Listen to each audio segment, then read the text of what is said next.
Me prometieron que un doctorado era la cima del éxito académico. Y después de 3 años te puedo decir que fue bastante distinto a lo que imaginaba. Ni la tortura que algunos pintan, ni el paseo triunfal que otros venden.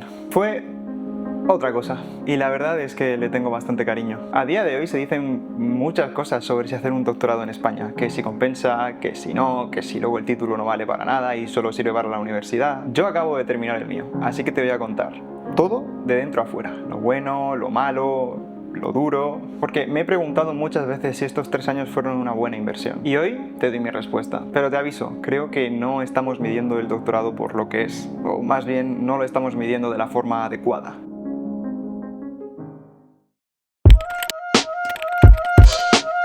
Empecemos por el principio, porque creo que hay un malentendido enorme con respecto a lo que es un doctorado. No es estudiar más. No hay clases, no hay exámenes, no hay un temario. Un doctorado es un trabajo. Te pasas entre 3 y 4 años con un objetivo que, dicho en voz alta, suena hasta arrogante. Aportar algo nuevo al conocimiento humano. Algo que nadie en ningún lugar del mundo haya hecho todavía. O eso es lo que se dice. Suena épico, las cosas como son. Pero el día a día es bastante distinto. Tienes que programar experimentos, leer papers, redactar tus resultados, leer paper, repetir experimento, leer paper. Se entiende un poco la idea, ¿no?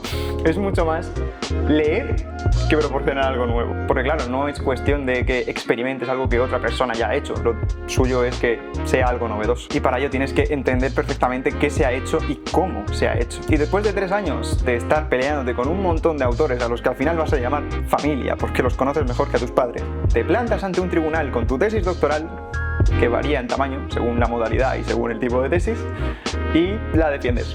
Después de eso eres doctor. Ya está, no tiene más. Bueno, doctor, pero no de los que llevan bata, ¿sabes? Porque lo aclaro porque me han hecho la coña más de una vez y a la 16ª deja de tener gracia.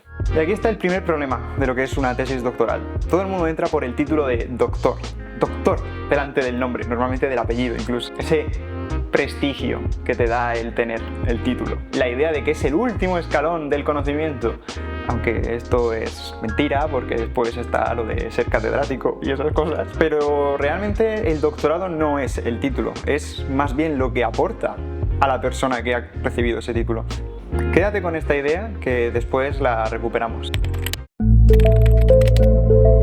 Vale, ya sabemos lo que es un doctorado, pero ahora tenemos que entender en qué contexto ocurre esta titulación. Normalmente ocurre dentro de un marco académico, como es obvio. Si bien la tesis puede estar más orientada a producto o menos, pero siempre es algo novedoso. Entonces, hay veces que hay empresas involucradas y otras que no. Lo cual me lleva a hablar sobre cómo se financia todo esto. Mucha gente empieza el doctorado peleándose por una beca, de las muchas que hay, y otros tienen la suerte de realizar su doctorado mediante un contrato, bien sea con una universidad o bien sea con una empresa.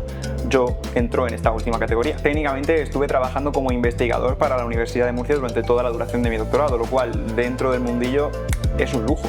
Cosas como son. Eso sí, normalmente estos contratos van ligados a proyectos de investigación, los cuales sabes desde el primer día que tienen una fecha de fin y si no es posible reubicarte en otro proyecto distinto en el que tu investigación tenga sentido, pues se acabó el contrato. En mi caso particular, la financiación se acabó casi cuando estaba pensando depositar la tesis, así que no hubo un gran drama. Quedarme sin trabajo lo llevé relativamente tranquilo porque, bueno, es como funcionan las cosas. Y si lo miramos con perspectiva, el dato que mejor resume toda esta situación es la inversión. En 2024, España invirtió alrededor del 1,5% del PIB en investigación y desarrollo, que equivale a unos 24.000 millones, euro arriba, euro abajo, ya sabes, detalles. Que parece mucho dinero, pero sin embargo, si lo comparamos con el resto de la Unión Europea, es bastante poco, dado que la media europea es del 2,2%. No lo digo como queja, sino que es un poco la situación de lo que ocurre. Muchos investigadores en España se forman en España y luego tienen que emigrar a otros países. Y te lo cuento no para desanimarte, sino para que, si estás planteando de hacer un doctorado, sepas el terreno que estás pisando.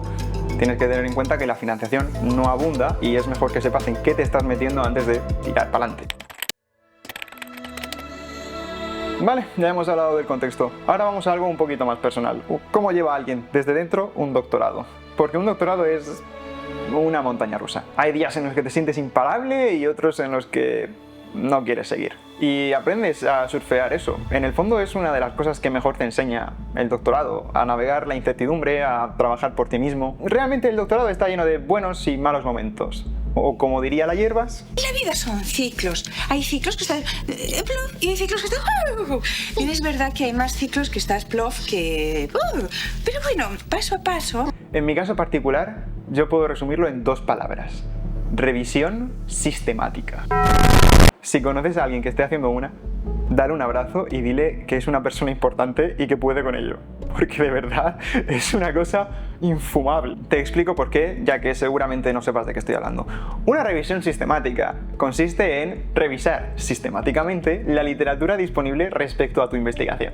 ¿Qué quiere decir esto en lenguaje coloquial? Que te pasas meses leyendo artículos, filtrando diferentes bases de datos, aplicando un filtrado bastante estricto en cuanto a qué artículos pueden pasar y cuáles no, y sintetizas toda la información que hay en ellos. Hablamos de a lo mejor una centena de artículos que al final van a acabar en la revisión sistemática, pero para ello has tenido que descartar muchos otros. Así que a lo mejor acabas leyendo unos 1000 y pico artículos y después de todo eso has hecho un resumen de lo que has encontrado y lo publicas. O más bien lo mandas a revisión. Y otra persona que sabe más que tú te dice: mi rey, está mal, vuelve a empezar. Y en este periodo, realmente, desde que has empezado hasta que te han dicho que tienes que volver a empezar, pues a lo mejor han pasado 6-7 meses y es como si no hubieses hecho nada. Y no te lo voy a vender bonito. Yo en ese momento estuve a esto de dejar el doctorado. Pero ahí también saqué otra lección bastante relevante, y es que esto no va de ser el más listo. De hecho, raro es que tú seas el más listo. Yo soy el ejemplo de que no hace falta ser excesivamente inteligente para tener un doctorado. Va de constancia. El doctorado realmente se puede resumir a nivel personal como un maratón mental. Si consigues pasar un maratón mental de este estilo, pocas cosas en la vida se te pueden resistir. En serio, tener el doctorado no es tanto haber conseguido, sino haber acabado. Lo importante es que hayas conseguido realizar una investigación completamente nueva y hayas soportado todo el proceso, tanto de investigación, de experimentación, de ver que las cosas no salen, de una vez que salen tienes que revisarlas porque tus peers, tus compañeros que te han revisado el trabajo, creen que puedes hacerlo mejor y que hay cosas que revisar, y aún así has llegado al final y lo has conseguido. Así que realmente una persona que ha conseguido hacer un doctorado es una persona que, está feo que yo lo diga, ¿no? Pero es una persona que tiene bastante resiliencia y capacidad de adaptación. Y ojo, que también hay momentos buenos en el doctorado, no todo iba a ser un drama. El día que un experimento que te ha costado muchísimo al fin sale, el día que te publican tu primer artículo, recuerdo ese día con bastante cariño, la verdad, porque sientes que has aportado un granito de arena al conocimiento humano. Si es que eso sirve de algo. A lo mejor nadie lo lee, pero ahí está, disponible para cualquiera que quiera leerlo. O también cuando vas a un congreso y expones parte de tu trabajo ante un montón de gente que además muestra interés en lo que estás haciendo, igual que tú muestras interés por las investigaciones de otras personas. Eso es un momento también de comunidad y de sentir que no estás solo, aunque tú al final estés en tu laboratorio o delante de la pantalla del ordenador haciendo cosas. Estos momentos buenos obviamente están muy espaciados en el tiempo, pero también son la motivación para poder seguir adelante y llegar al final del camino. Creo que, dado el tipo de doctorado que he hecho, que ha sido específicamente de aplicación de inteligencia artificial en el campo de la educación a través del sonido, el hecho de tener inteligencia artificial específicamente en el doctorado, en el título, es un pilar principal de la tesis. Creo que me veo en potestad de hablar de este punto en particular, porque creo que es bastante importante de cara también a los investigadores, tanto actuales como futuros, y especialmente a los estudiantes más novatos que ya han crecido con esa tecnología, a pesar de que apenas tienen unos 3 o 4 años, que es el uso de grandes modelos de lenguaje para la investigación. Esta reflexión viene basada en el podcast de Loop Infinito, de Javier Lacorte, en particular un episodio llamado La gran renuncia intelectual. Os dejo un enlace en la descripción si queréis escuchar el episodio porque es bastante bueno. Entonces vamos a tratar este tema de la inteligencia artificial en la investigación. La primera pregunta, y la que me quiero quitar ya de en medio: ¿has utilizado inteligencia artificial durante el desarrollo de tu doctorado? Sí, muchísima, no os lo imagináis. No solo porque es con lo que trabajaba, sino también para programar y para incluso escribir artículos que al final he tenido que tirar a la basura porque estaban escritos por una IA y les faltaba profundidad por un tubo. Porque el problema que tienen los grandes modelos de lenguaje para la investigación en particular es que rara vez, aunque ahora empezamos a ver destellos de que sí que podrían ser capaces, rara vez son capaces de generar algo original. Precisamente en lo que tú estás trabajando en un doctorado, en una investigación completamente novedosa, un gran modelo de lenguaje no puede hacer un razonamiento nuevo por ti, porque no son capaces, no han sido entrenados con datos que no existen, porque precisamente tú estás ahí para generar esos datos, para generar el nuevo conocimiento. Es algo que, por suerte o por desgracia, aún no pueden hacer, aunque cada vez están más cerca de ello. Y quiero sacar este tema porque precisamente hubo un momento en el doctorado en el que yo no estaba haciendo el ejercicio que debería estar haciendo de hacer un doctorado, sino que estaba dejando que una máquina estuviese pensando por mí qué hacer, cómo proceder y qué decisiones tomar respecto a la investigación, y eso no tiene sentido. Por suerte esto ya fue hacia el final del doctorado, aunque es algo que fue recurrente, porque al principio yo era muy reacio a utilizar modelos de lenguaje en la investigación, pero son tan cómodos, son tan buenos, que es complicado no caer en la tentación. Y aquí lo que quiero remarcar es que no está mal ayudarte de los modelos de lenguaje siempre que tú sepas qué está haciendo. No está mal que un modelo de lenguaje revise el cómo has escrito una idea o el cómo has desarrollado un concepto, pero no puede desarrollarlo por ti desde cero. Tienes que hacer tú el trabajo de poner en papel, poner por escrito de alguna forma lo que quieres hacer, lo que quieres contar. Puede estar más o menos correcto, pero esa es la idea, ya lo iterarás, ya lo mejorarás. Primero ponlo ahí y luego ya ayúdate de diferentes herramientas para mejorarlo, pero no dejes que esas herramientas hagan el trabajo por ti, porque el resultado va a ser nefasto. Ya te lo adelanto. En serio, la situación se puso tan mal de yo tener que utilizar estos modelos que el tutor simplemente me decía: tío, deja de utilizar la IA porque yo tengo que revisar a un humano, no quiero revisar a una IA. Y en ese momento, pues bueno, me costó bastante las cosas como son, porque la mente, el pensar, aunque parezca mentira, es un ejercicio. Y si dejas de hacer un ejercicio es igual que dejar de ir al gimnasio. Tú puedes haber estado mamadísimo y si vas un año sin hacer nada de ejercicio, pues no vas a levantar el mismo peso que cuando fuiste por última vez. A los que estáis ahí fuera, no dejéis de pensar, no dejéis que las inteligencias artificiales tomen las decisiones por vosotros. Disfrutad del proceso de pensar, aunque parezca tedioso, aunque parezca más lento. Disfrutad del proceso de creación de algo nuevo antes que de delegárselo a una inteligencia artificial que puede hacerlo cualquier día de la semana, y encima va a hacer un resultado mucho peor que el vuestro, que vais a tener que depurar una y otra vez. Hacedlo vosotros de primeras y el resultado va a ser bastante mejor. Esta externalización del pensamiento, esta renuncia intelectual, es algo que se está dando cada vez más, y lo peor es que conociendo este tipo de tecnologías, igual que el teléfono móvil, va a ir a peor. Frenad el uso de los modelos de lenguaje para cualquier cosa. En serio, no puedo recalcar esto lo suficiente. La IA es una herramienta. Usadla como una herramienta, no como un cerebro de alquiler. Y ya dejo de dar la chapa, que me he extendido bastante con esto. Y todo esto enlaza con una cosa que, bueno, tiene una frase que lo describe bastante bien, que te indica por qué la academia premia lo que premia, que es publicar o morir. Y esto es algo que me he encontrado en muchas ocasiones. El valor de un investigador no se mide tanto por la calidad de su investigación. No puedes hacer un único paper muy bueno, tienes que hacer muchísimos. Se mide mucho más por la cantidad de publicaciones que tienes y por la cantidad de citas que tienen esas publicaciones.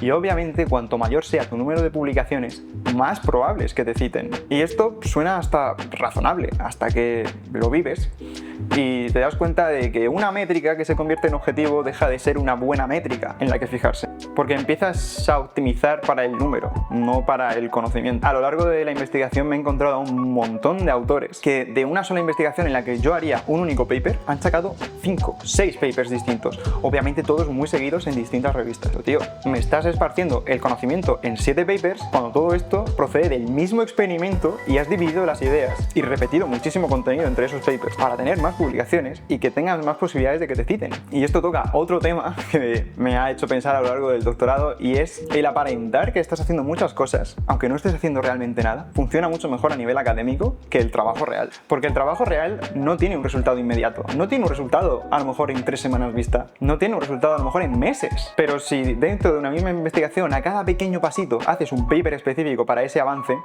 entonces parece que estás ocupado todo el día. Es muy similar a lo que hablábamos de la IA. Y a veces cuando entras al doctorado con la intención de cambiar el mundo, que es una cosa que también te piden desde el principio que relajes, porque con un doctorado no vas a cambiar el mundo, sí que te choca un poco el hecho de que el juego de la investigación sea aumentar tu número de publicaciones todo lo posible, independientemente de qué estés publicando. Y no es malo saberlo. De hecho, si eres alguien que va a entrar a hacer un doctorado, es bueno tener esta información, porque te ayuda a jugar con esto a la vez que estás haciendo tu trabajo real. Y llegamos a la pregunta por la que he hecho el vídeo. ¿Sirve de algo realmente el doctorado a nivel laboral? Y la respuesta es: depende. Depende de qué quieras hacer con tu carrera profesional. Si te quieres dedicar, por ejemplo, a la investigación específicamente en la universidad, o simplemente quieres hacer carrera universitaria, es tu billete de entrada, es que sin él directamente no juegas. Sin embargo, en la empresa privada esto no es así del todo. Muchas veces ni siquiera suma, de hecho, resta tener un doctorado. Y hay un montón de argumentos sobre esto. Piensan que estás sobrecualificado, piensan que vas a pedir más dinero, piensan que eres puramente teórico, que te vas a aburrir y te irás en 6 meses, entonces ¿para qué van a invertir tiempo en ti? Pero aquí es donde se cierra la tesis del vídeo, porque el doctorado no es el papel que te dan al final. No es el título, es la cantidad de cosas que he aprendido gracias al doctorado. No específicamente en mi campo, que es la inteligencia artificial, eso se da por sentado que cuando acabas un doctorado eres experto en tu campo, sino más bien en las herramientas que especialmente mis tutores me han inculcado a lo largo de estos 3 años. Aprendes a coger un problema enorme, vago, que no tiene respuesta actualmente, y a dividirlo en trocitos muy pequeños que puedes ir resolviendo poco a poco con los recursos que tienes disponibles. Aprendes a leer papers rapidísimos, es decir, eres capaz de estar al día de cualquier cosa en apenas unos minutos, porque sabes qué revistas son buenas, qué revistas no lo son tanto. Eres capaz de identificar rápidamente qué autores son buenos en su campo y cuáles no, simplemente por el número de publicaciones. Esto se puede relacionar con lo anterior, pero al final es como funciona. Aprendes a defender tu trabajo delante de gente cuyo único objetivo es ponerle pegas, porque es la idea de la investigación, que seas capaz de resolver todos los problemas que encuentren en tu investigación. Te obliga a pensar en todos los posibles fallos que tiene tu proceso, que tiene tu experimentación, que tiene tu idea, antes de llevarla a cabo e incluso después de haberla llevado a cabo, y piensas en formas de mitigar esos problemas. Realmente te prepara para cualquier cosa, te obliga a pensar muy lejos mientras resuelves los problemas muy poco a poco. Y eso es una cualidad que a día de hoy, en largo plazo, está muy infravalorada por algún motivo. Todo lo queremos ya, todo queremos respuestas inmediatas, y la realidad es que esto no funciona así, el mundo no funciona así. No puedes pensar en qué va a ocurrir dentro de 5 años, pero sí puedes tener una ligera idea e ir construyendo sobre esa idea. Y obviamente teniendo en cuenta todas las cosas que van saliendo nuevas por el camino, porque sería estúpido no aplicarlas. Es conocimiento ya existente, lo mejor que puedes hacer es aplicarlo a tu investigación, aplicarlo a tu problema. Y eso es una cosa que, por ejemplo, no cabe en una línea del currículum. Es algo que tienes que saber, tienes que haber vivido para entender lo que significa. El título igual no le importa a la empresa, pero la persona en la que te conviertes haciéndolo, sí. Así que, resumiendo ya todo, concluyendo este vídeo, ¿recomendaría hacer un doctorado? Sí, rotundamente. Es un proceso de mierda, lo vas a pasar mal, ya te lo digo de antemano, y aún así lo vas a disfrutar y te van a encantar los beneficios que te va a aportar. No tanto el prestigio, sino las herramientas que vas a adquirir gracias a haber trabajado en una investigación, a haber trabajado por ti mismo durante varios años, con la guía obviamente de personas expertas en su campo, como serían tus directores o tutores de tesis, para acabar con una investigación que desarrolla el conocimiento humano. Si lo mides con otras cosas que a lo mejor valores más, como el título, el dinero, la estabilidad, a lo mejor no te renta en ese aspecto. Pero ya te digo, estas herramientas te las vas a llevar allá donde vayas. Tienes que mirar a largo plazo, que es algo que te enseña el doctorado. No te digo que esto sea una experiencia espiritual y que sea la única forma de alcanzarla, pero sí es una forma bastante directa y bastante estructurada para conseguir estas herramientas. Y nada más, si has llegado hasta aquí, espero que te haya gustado el vídeo, suscríbete, dale like y nada, nos vemos en el próximo.